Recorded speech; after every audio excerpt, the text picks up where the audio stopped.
Hey lovelies, this is Janelle, the relationship coach behind the successful invisible. And I'm bringing to you today a story I saw a couple weeks ago on TikTok and it was hilarious. And it's about this lady's husband who hasn't worked in 8 years. But that's not really even the tea. So let's be very clear before the comments, people get upset. This is not about a man falling on hard times. This is about what happens when love turns into labor and loyalty turns into denial and partnership turns into parenting. Because when someone hasn't worked in nearly a decade, he can't function as an adult, right? And he has like no reason behind it. And you're carrying the finances, the household, the emotional weight, and the lies. At some point, we have to stop calling that love and start calling it what it is: self-abandonment. Go watch my video on that I made a few weeks ago.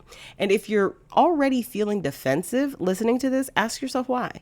Because healthy relationships don't require you to ignore reality. They don't require you to protect secrets, and they don't require you to set yourself on fire to keep everybody else warm. Okay? So today we're talking about the uncomfortable truth women keep getting gaslit out of seeing, and why standing by your man should never cost you your safety or self-respect. That lady got on here and said, my husband hasn't worked in 8 years. 8. Nearly a decade. And of course, everyone asks, like, why is that? Is he lazy? Is he is he a piece of shit? Well, people got to digging. He's a child. Yeah, you believe that? You left that part of the story out. My husband hasn't worked in 8 years because he's a child. You believe that? And so people got in her comments and they said, hold on now. You left this part out. And she tried to defend it.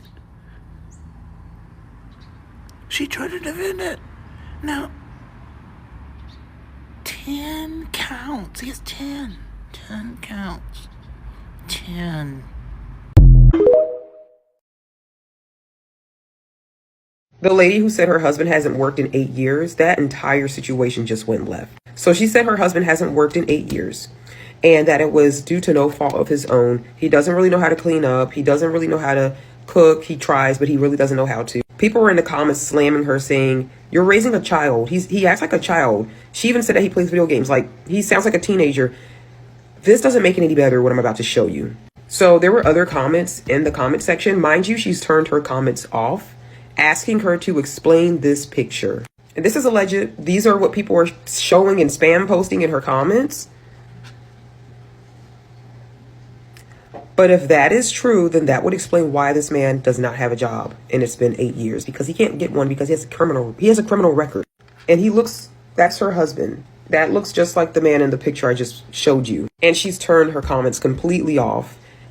She's made like 20 follow-up videos after the first one explaining her situation as to why her husband has been working in 8 years. But this doesn't make it any better. If this is true, that would mean he has a criminal record.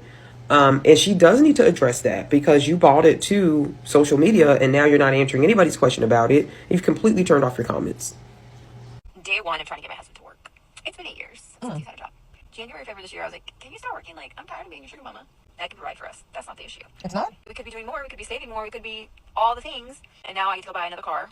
Wouldn't it be nice if someone was my sugar mama?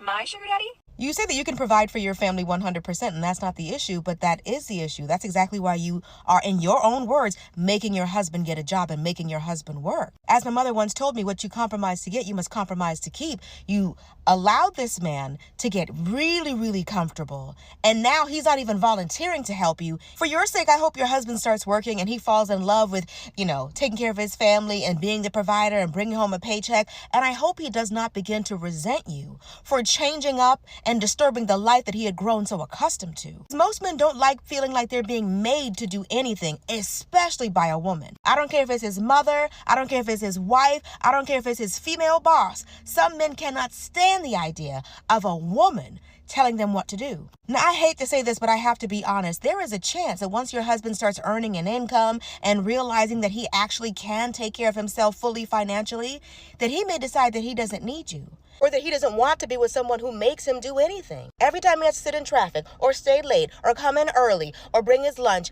he's going to be reminded that he didn't have to do any of those things if it weren't for you. You're about to find out if he was with you because he genuinely loved you, or if he was with you because he genuinely loved the life that you are providing him. Day one of trying to get my husband to work. He has not worked in 8 years. 8 years. Oh wait, no, 7 years. I don't know. I'm not really good at math, but that's like good because like my husband's really into girls that don't know how to do math. But he like lost his job due to circumstances outside of his control. And that's because like 10 girls lied about him. I will say this. He cannot work anywhere near a school, a pediatrician, a dentist's office, a playground, basically anything that has kids. He cannot work near those places. It's a little snag in the carpet, you know? And I know you're thinking, like, Jess, why did it take you 8 years to do a video of like, oh, day one of trying to get my husband to work? And the answer to that is simple. I am a stupid fucking bitch. So, like, duh. So, if anybody could help, that would be, like, really, really super awesome. We're manifesting. And, like, I think it'll happen because, like, God is good.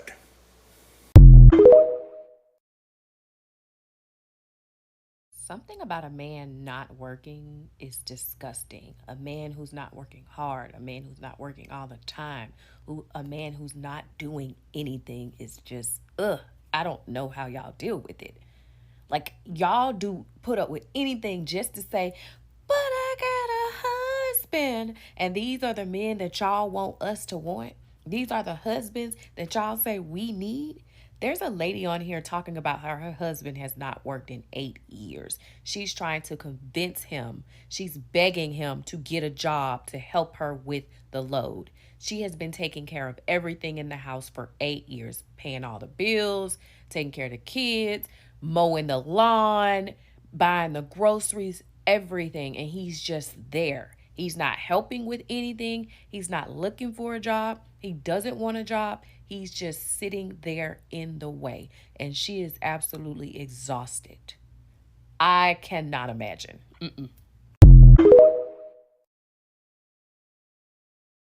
Imagine coming to the internet and bringing your information online that nobody asked for, stating that your husband hasn't had a job in 7 to 8 years and you're wanting to get him back into the workforce, acting as if you have no idea why he hasn't been working and it is just time.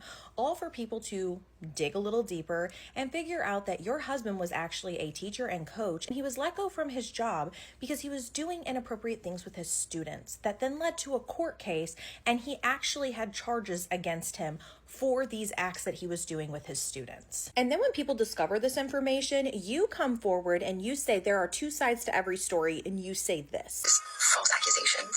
Keep reading. It's funny what children can lie about when you remove them out of class for talking. 10 children. 10 children, you come forward and say, we're lying. Anyone who is coming forward and saying the victims' children are liars, you're just as scary and just as terrifying as the man you're trying to defend. You go on to say that you would never stay with a man like that, but you did. A former teacher and coach is now in custody. William Levi Mooney, 32, has been arrested on 10 counts of lewd or indecent proposals or acts to child under 16. 10 of them lying. Come on. Now, I am not one to usually say that people deserve the hate that they are getting online, but this kind of thing absolutely deserves the hate that is coming her way. You not only brought this information online, but you thought the secrets between the story was not going to be exposed. And then when it was, you decide to victim blame these young children. That is absolutely terrifying. We should not be living in a world where adults do not believe children victims, but especially when the odds are extremely low of them to be lying. Statistics show that only between 2 and 10% of children will lie about a situation like this. But when you add in the dynamic of 10 children, that puts it at less than 1 in 10 billion chances that these children are lying. Calling these children liars is a weak-ass excuse. All of this to defend your weird-ass husband. Day one of trying to get my husband to work. It's been 8 years since he's had a job. 8 years. Wait. 7 years. I can't do math. He has not worked since October 2018. That's irrelevant.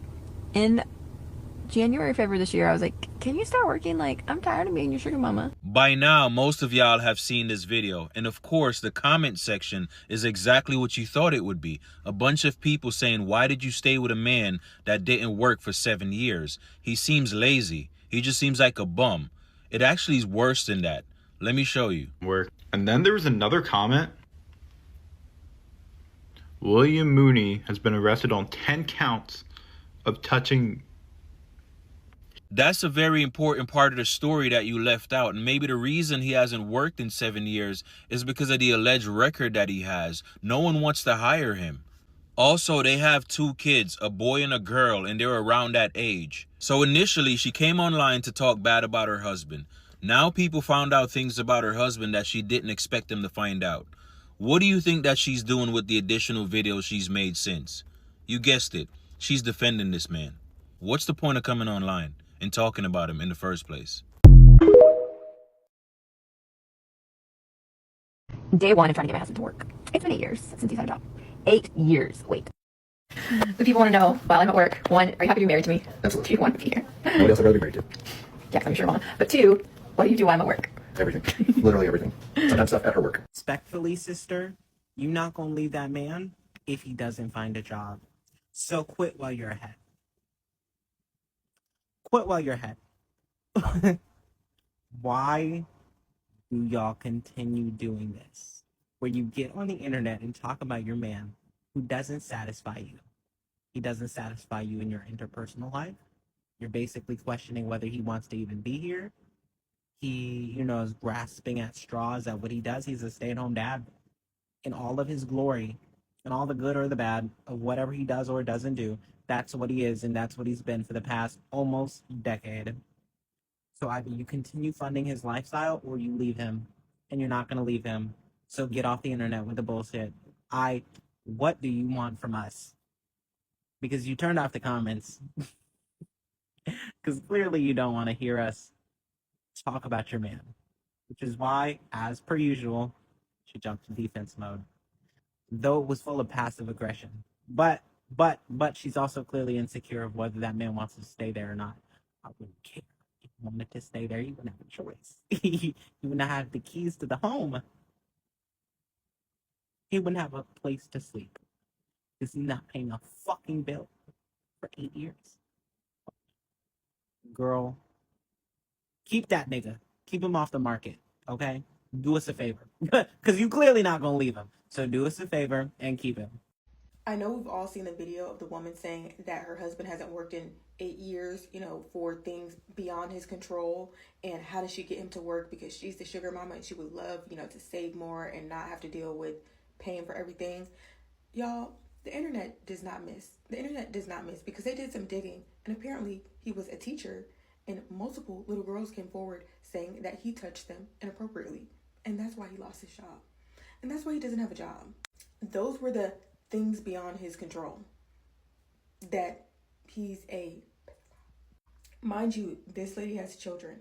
She has children, but she's going to stick beside her husband who was, accused by multiple little girls. Multiple little girls that he touched them. I never felt bad for her when I seen the video. I was like, oh, I wasn't like, poor lady, why isn't your husband working? I literally was like, you're stupid.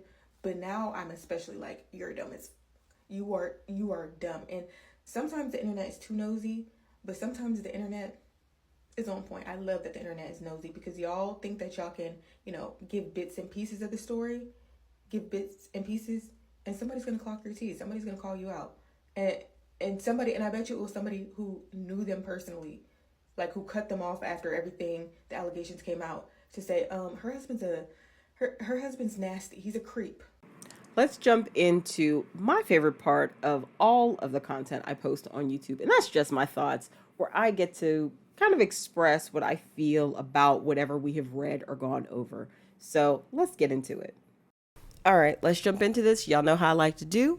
5 points I wanted to bring up from this particular story, but I think it mirrors what a lot of ladies experience in some of their relationships. Maybe not to this extreme, but there are components in this that every woman needs to hear because they've probably done something similar.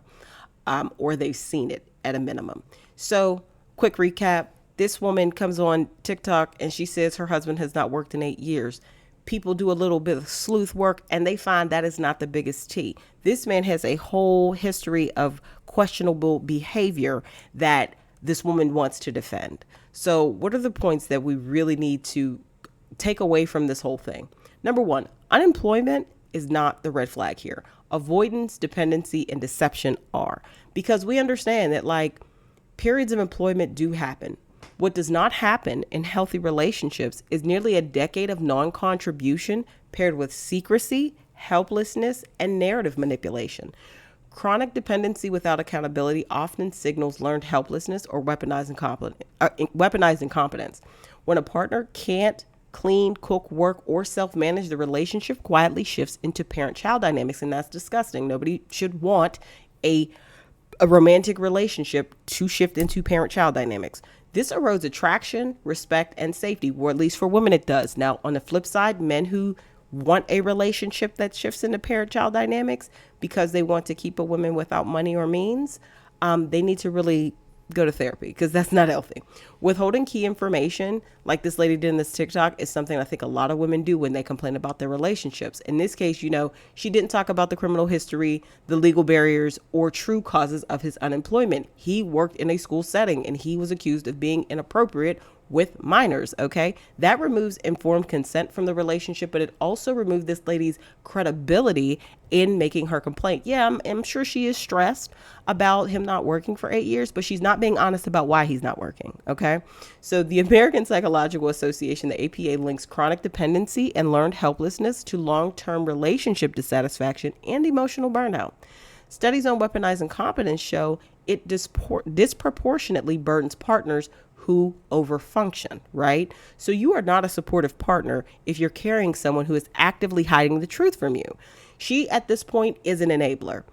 I respect the fact that she's tired and she's trying to talk about it, but she's being disingenuous and she's an enabler of this man's behavior that has never really been addressed or changed other than him getting fired and not being able to be in a school setting anymore. So she's choosing the torture at this point. Point number 2, overfunctioning creates power imbalances, not stability. So when one partner provides everything, finances, logistics, emotional labor, household management, the relationship stops being mutual and becomes extractive, right? Overfunctioning often stems from fear of abandonment, a savior complex, or sunk cost fallacy. And we often see the sunk cost fallacy at play with these women who have been with men for years and now they're proposing or they're just in it to win no matter how this man acts because they just believe I've been in it so long, might as well, right? So research shows couples with extreme role imbalance experience higher resentment, lower intimacy, and increased emotional exhaustion. Financial dependence combined with emotional dependency increases vulnerability to coercive control. Very, very important. So the Gottman Institute research confirms that mutual contribution and shared responsibility are critical predicators of long-term relationship health. So what's this other statistic I wanted to read? The National Domestic Violence Hotline identifies financial dependence as a common precursor to emotional and psychological abuse. So never, ladies, never get in a relationship where you have to depend on that man to have a roof over your head, clothes on your back, and food on your table. Even if you are with the provider type and a man who pays for all those things, you should never be over a barrel financially. Never give up your money and your ability to make money, even if the type of job you do or business you are, whatever, changes or shifts. May not be as stressful, but you need to always have your own, because giving up that ability, your own financial independence, is definitely a common precursor to emotional and psychological abuse and physical abuse too, I'm sure. So just remember that love does not require you to subsidize someone's avoidance of adulthood. Love is a mutual decision between two people. Okay.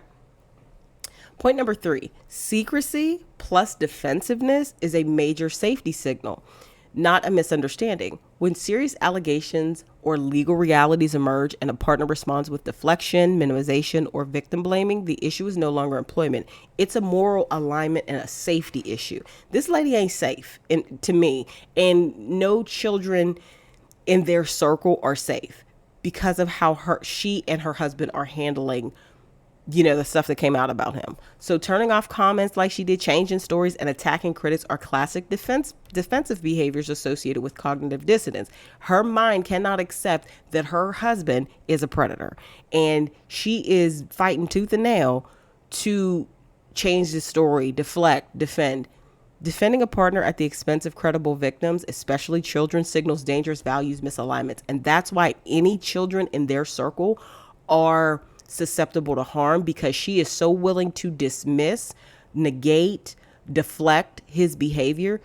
It would happen again, because he already sees where her mind is at. And then for her to still be married and put up with this 8 years also says a lot about her, because you can't tell me or convince me that being married is that important, that you would be tied to a man with those types of things going on in his background. Healthy partners prioritize truth, accountability, and protection of the vulnerable, even when it's uncomfortable. The National Sexual Violence Resource Center reports that false allegations of child sexual abuse occur in only 2 to 10% of cases. That's a very, very small number. Meaning, if somebody says that there is some type of child sexual abuse going on, it's likely happening, okay? It needs to be treated accordingly with proper investigation. And then if you are a bystander or in relationship with the person being accused of that, you probably need to remove yourself from their presence. The American Academy of Pediatrics emphasizes that multiple independent disclosures dramatically reduce the likelihood of fabrication. I've said this before, when men always talk about false allegations. It is rare. It can happen, but it is extremely rare that a group of women would all collude on a story, or a group of anybody, children, would all collude on a story about a man being a predator, right? Especially a predator to children. So for her to try to deflect and minimize what happened is frightening. If someone asks you to ignore reality to stay comfortable, they are asking you to abandon yourself, your own morals, and your own values. And you need to really look at yourself in the mirror and see who you want to be. And you also need to look at them with a side eye and see that they're an unsafe person, because they protect predators and problematic behavior, not just in this situation, but in general. They protect a lot of things that shouldn't be. Point 4. He might leave if he gets independent. It's not love, it's transactional attachment. Fear that a partner will leave once they become self-sufficient reveals that the relationship may be built on access, convenience, or survival, not mutual choice. So secure relationships are not threatened by growth. If someone stays only while being financially or logistically supported, that is conditional attachment, not commitment, right? So partners who resent being asked to contribute often harbor entitlement beliefs, especially around gender and power. There are a lot of men, as we know, who just believe they shouldn't help in the household because they're men, because they have penises, and that's it, and because they work. Negating the fact that the woman that they're with probably works just as demanding of a job, if not more so. And because they like to bring money into it, so will I. She probably makes more money than him, but just because of gender and the fact that their sexual organs are different, she should be doing more labor. Very problematic belief. Attachment theory research shows that secure attachment thrives on autonomy and connection, not dependency. Studies on male entitlement and resistance to female authority highlight resentment when traditional role dynamics shift. This is because certain men, that is the only way they can have any power is to exert it over women. They don't want to go out and earn power through work and industry. A partner who loves you won't punish you for asking them to grow. And point number 5, public oversharing often signals internal conflict, not transparency. As we know from many of the TikToks that we have seen that have gone viral, semi-viral, a lot of the people telling the stories have a lot going on internally. And that usually comes out in, subsequent videos that they post. So bringing deeply personal dysfunction online while refusing accountability is often a sign of validation seeking, not truth seeking.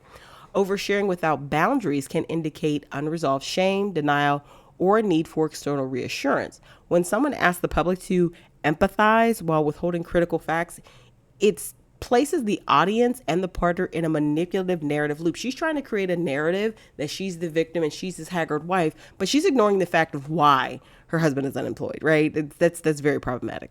Healthy people seek therapy, legal counsel, and support systems, not internet absolution. Clinical psychology literature links excessive online disclosure to emotional dysregulation and avoidance coping. The APA emphasizes, American Psychological Association emphasizes that accountability and reality-based processing are necessary for healing and ethical decision making, meaning until her and him collectively, honestly, and unapologetically confront his behaviors and why he's been unemployed for 8 years, they're going to stay in this loop because the denial is going to keep them there. So if someone needs strangers to justify their choices, they already know something is wrong. We see this very often with the shenanigans and the gins that come on TikTok. So a relationship should expand your life, not quietly endanger it. This situation highlights why discernment, transparency, and aligned values matter more than titles like wife, husband, or stay-at-home partner. Love without truth is not loyalty. It's self-betrayal. Let me know your thoughts below on this one, because I found it interesting the way this story started and in the way it ended when everything came out. Wild ride. At the end of the day, love is not supposed to drain you, endanger you, or require you to rewrite reality just to survive it. Being a ride or die should never mean riding straight past your own intuition, your boundaries, or the glaring red flags waving in your face. A relationship is supposed to be a partnership, not a rehabilitation center, not a cover-up, and definitely not a lifelong sentence you keep justifying to strangers on the internet. If this hit close to home, that's not shame, that's awareness waking up.